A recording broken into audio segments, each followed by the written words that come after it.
Assalamu alaikum wa rahmatullahi wa barakatuhu. Vanity has become a very big industry in America. With the personal access to social media and the personal involvement in social media, everybody has the possibility to have their own vanity pages. Everybody has the possibility to display themselves into the world in many different ways. So everybody has become their own public relations machine. They post their Facebooks, they post their Instagrams, they post what's going on in their lives. It's as if your life is not recorded, it's without merit. And you need to record every moment of your existence for some kind of posterity. The Prophet said, everything other than Allah is vanity. But now we've made vanity one of our touchstones of reality. This vanity becomes a reality. Facebook explains to the rest of the world who we are. And if we want to know who somebody else is, we Google them to find out about who they are and what they are and get all of the personal information on them. Now, with all the hundreds of millions of people in America alone, to really know what's going on, you would have to spend an awful lot of time looking at an awful lot of Facebook pages. Have to spend an awful lot of time looking at a lot of Instagram pages. Have to spend an awful lot of time looking at a lot of People magazines and the rest of the magazines who spend their time reporting on the intricacies of the life of those who are famous. It's as if people culled all the Facebooks in America and the most important ones get into People and the least important just stay in Facebook. We can live an entire life surrounded by and involved with the illusory nature of the world. We can commit ourselves to believing the importance of this illusory nature and make it important to us. Things like status and fame and notoriety become that which we consider to be the penultimate of humanity and the importance of humanity.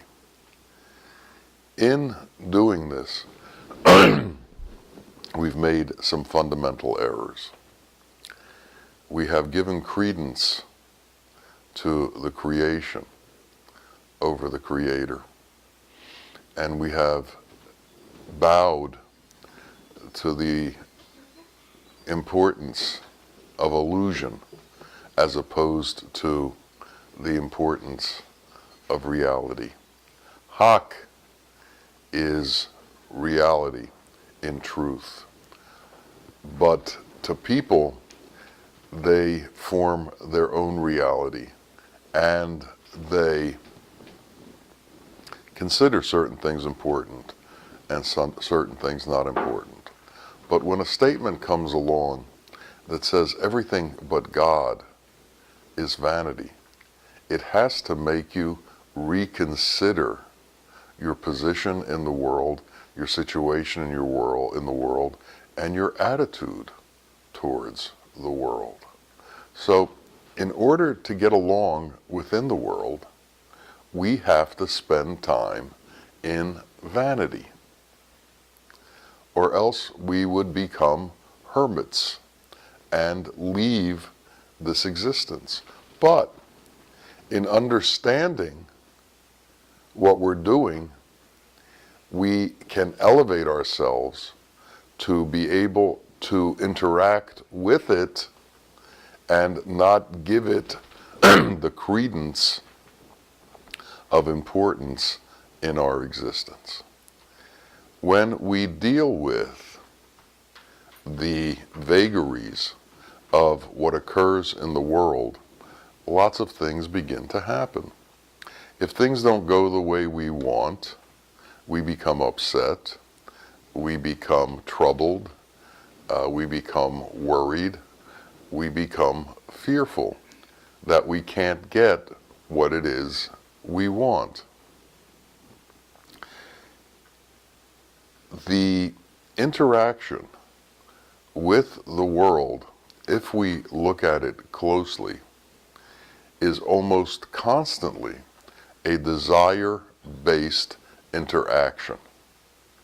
We want things, we need things, and we become satisfied within the world by way of the level of what we get from what it is we think we want or what we expect. And if we don't reach those expectations, somehow we feel bad for ourselves. It's a difficult way to live, and it leads for a life of constant turmoil and constant need for probably some kind of therapy. Now, God's therapy says basically, don't pay that much attention to it, and try to wean yourself from it as much as possible, so that these things are not what drive your life. These things are not what is at the forefront of your consciousness. We have to be able to create for ourselves a vision of the world that is closer to the truth than the vision of the world that is thrown at us from outside of ourselves. If you pick up a newspaper, that newspaper is trying to tell you that what they're writing is the true vision of the world, that the stories in there are what's important in the world. When you turn on the TV and you watch the news, the point of the news is to tell you what's important in the world right now, what's going on. And if you focus on that, the externalities of what's going on around you become the most important thing for you. Somehow, we have to change from being involved in an external world to becoming involved in an internal world, wherein we come in touch with ourselves and our true being, and we begin to try and understand who it is that we are. In Islam, one of the names of God, one of the names of Allah, is Haq, and Haq means reality. This is a very important name. In Sufism, you have the steps towards God, and the first step is Shariat, the second step is Tariqat, and the third step is Hakikat, which means entering into the truth, entering into reality, entering into godliness, because the only truth is godliness. Everything else is the illusory nature of this existence. Now, It is very difficult when your senses are limited to only being able to see the world, not being able to see what doesn't have form, to believe in what doesn't have form, and to give what doesn't have form more credence than what you give to your sensory interactions and observations.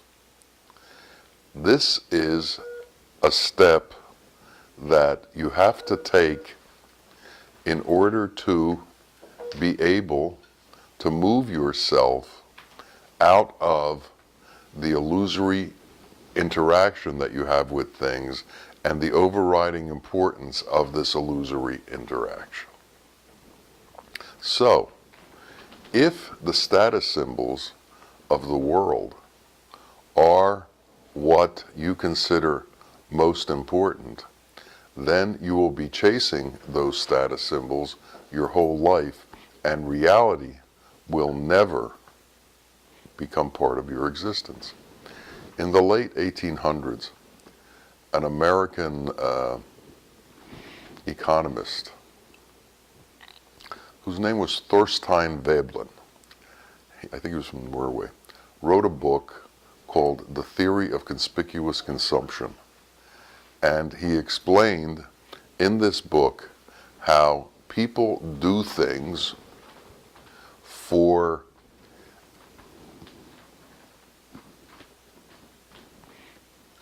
showing to others what it is they have. So they don't necessarily do things for themselves, but to raise their own status, they buy things and interact with things in a way that other people will know how important they are or how much they have. So people buy certain things for status. People live in certain areas for status. And as you watch the ads on TV or read the ads in the newspapers, you can see that they're pushing you in that direction. And you can see that they're trying to make you buy into that view of the world. That view that if you own that which is luxurious, somehow you are luxurious. So we as individuals are constantly being barraged by this attempt to have us buy into the world. The world is this incredibly large business, and everybody wants you to buy into this business. And if you don't buy into this business, you somehow are not part of what's happening, part of what's going on. So we need to have the confidence to move without buying into the business of the world. We need to somehow be able to ignore what's around us and to be able to move towards what is hak, what is reality. Now, to do this, some people go to monasteries. Some people go to jungles. Some people live in caves. Our teacher said, we can do this while we live in the world. Be of the world, be in the world, but not of the world. Now, is this a possible scenario for our lives? Are we capable of interacting with what's going on around us without having it affect us on an emotional level where we become trapped and tied to these things we interact with? This is one of the great dilemmas of existence, and it's also one of the great steps we need to take to be able to understand spiritual existence and life in reality. This life has a span to it. As sure as we came here, we're going to leave here.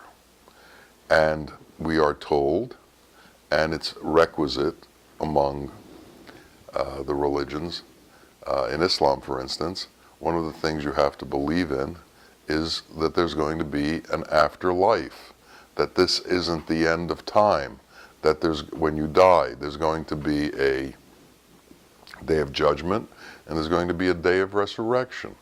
And this is part of the belief system. Well, if that belief system exists, then we also have to believe that there is within this world an illusory nature that comes to an end, that it doesn't last forever, that there comes an end of time. Now, if there comes an end of time, we have to question, why are all these people trying to make utopias in this world? Why are they trying to create a situation where everything is perfect within the world? By its very nature, we have to understand that this world is not perfect, and it's not meant to be perfect. What's perfect is Allah and our relationship with Allah, and our reliance on that relationship with Allah. But if our reliance is on other than Allah, then we are relying on that which is temporary and temporal in nature, and that which disappears. So we need to refocus ourselves to that which has permanence. We need to refocus ourselves towards that which is real, but not real in the sense of what the world thinks is real, but real in the sense of what is God and what is our relationship to God. We should keep in our mind the phrase, everything but Allah is vanity. We should understand the nature of that, and if we adhere to that, and we really buy into that, then all of a sudden, the world doesn't become that important. But if we think the things in the world are important, then we have a grasp on the world that's very difficult to let go of. And part of our progression in understanding reality is to let go of the world. We can't be in a desire-based interaction with the world where desire drives us and pushes us and pulls us, and simultaneously be involved with God. They're mutually not compatible. We are either of the world, or we've learned to not be of the world. And part of the straight path is to learn that there are things that are higher than the things in the world. There are things that are more important than the things in the world. And even though we can't see these things, they exist, and we need to find out what they are. And as we mature as individuals, and we have a life to look back on, we'll notice that the most memorable moments in our lives, the most important moments in our lives, were moments where love was very powerful within us. Either love towards us or love from us. Those moments become the memorable moments in our existence, where mercy was very powerful in our life, where compassion was very powerful in our life, where our ability to do something for someone else was very powerful in our life. These become the moments that we remember. These become the moments that somehow transcend time and transcend all of the things that we've been through. And if we haven't had love in our life, if we haven't had mercy in our life has been barren. Our life has been without the involvement of Allah's qualities. And a life that is not involved with God's qualities is a barren life. It's a life lived in a desert. And this world, whether it's green or whether it's the color of sand, is a desert. In reality, the world is a desert. And that's why it's referred to often as the dung heap. It's as if we look at what is not important and give it importance.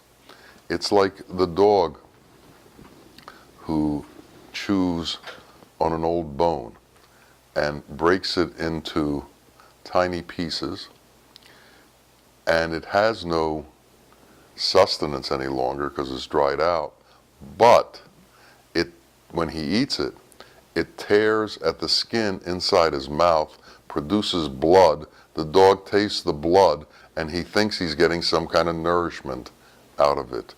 But in essence, he's eating himself and destroying himself. And this is what happens when we give credence to the world. We're destroying the better part of ourselves. We are losing touch with who we truly are. And it is learning who we truly are that will bring freedom into our life. And if we keep hiding who we truly are, then we'll never know freedom and we'll never know reality. We will just robotically go through our existence. Are you a mask or are you a mirror? Do you reflect or do you think you shimmer? We either carry this mask of fitting into the world and looking good to the world, and we work on this mask to make it as perfect as possible. And all you have to do is go through the internet or go through the magazines and look at the pictures of the plastic surgery that people do. And there's like a point to it. It goes to a certain point and they look okay, and then they keep doing it and doing it and doing it, and all of a sudden they become horrific looking. Well, it's because one way or another, whether through plastic surgery or through time, this face and this body is going to dissipate. Now, if you've stayed within God's consciousness, the dissipation will be different. Even though you're old, that light of the truth will still shine in your face. That light of reality will still shine in your face. Mercy and compassion will still come through you. But if you don't have those things, you will become bleak. So we need to take a stand in our own existence. We need to become the ones who accept the truth and become the truth. We have to be the ones who can differentiate from that which is not necessary and that which is necessary. We need to be able to differentiate between that which brings us down and that which elevates us. We have to make these decisions constantly in our life on a day-to-day basis. I've talked to some people and they begin to, after a long conversation, talk about the things they dislike. And sometimes they talk about the things they hate. And often you can hear the venom that they're beginning to seethe. It's as if people who hate believe that their hatred can somehow alter that which they hate somehow. When in truth, their hatred is a poison that they carry inside of themselves. We need to understand that all that we do that's good resides in us, and all that we do that's evil resides in us. This isn't about how we affect others. This is about how we affect ourselves. And one of the reasons we should become involved with the appropriate way of being is to save ourselves. This isn't selfish, this is just the truth. If you want to save yourself, do what's right. If you're not interested in saving yourself, do whatever. But part of our responsibility that's been given to us by our Creator is that we have to become perfected. Insan Kamil, perfected man, is not an imaginary state. It's a state that has been established for us to live in. We were with a man who was an Insan Kamil, and he reiterated continuously to us, become like me. So what he is saying, become that state of perfection. And he wouldn't have said it to us if it wasn't possible. So it is possible for us to become that state of perfection. But that state of perfection is not how you are judged by the world. That state of perfection is how you are judged by Allah, is how you are judged in the truth. So we have to come to the place where the world and the world's judgments are not the touchstone by which we live.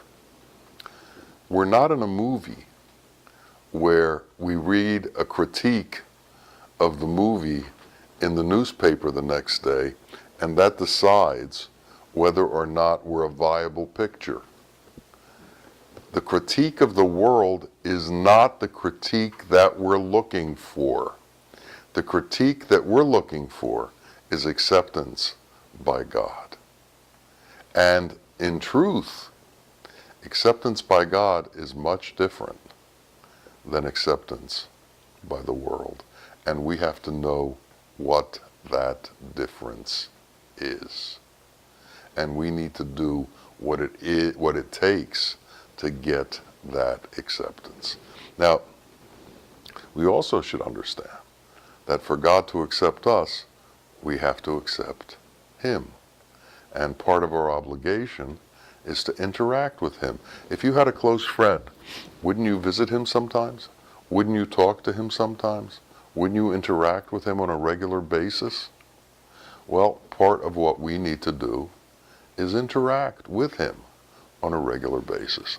And true interaction with our Lord can only happen when we become like Him. So, to interact with our Lord, we have to become like our Lord. Only Allah can pray to Allah. Only Allah can talk to Allah at the level of Allah.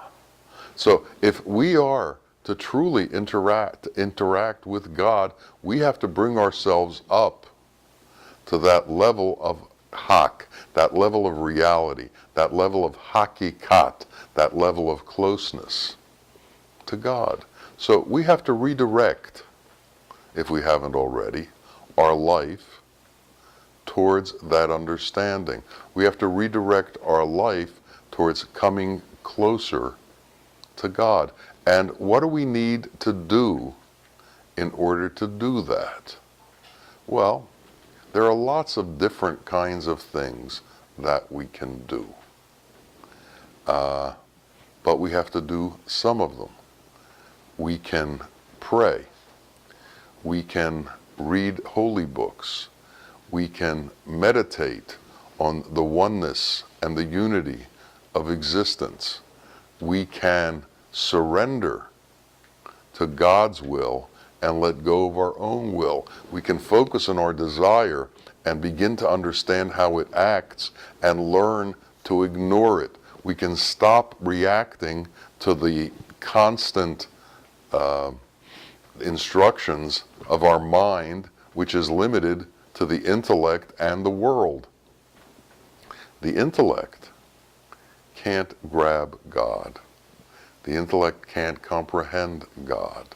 But there is a part of us that can, and that's our heart. And it's from the heart that mercy comes. It's from the heart that compassion comes.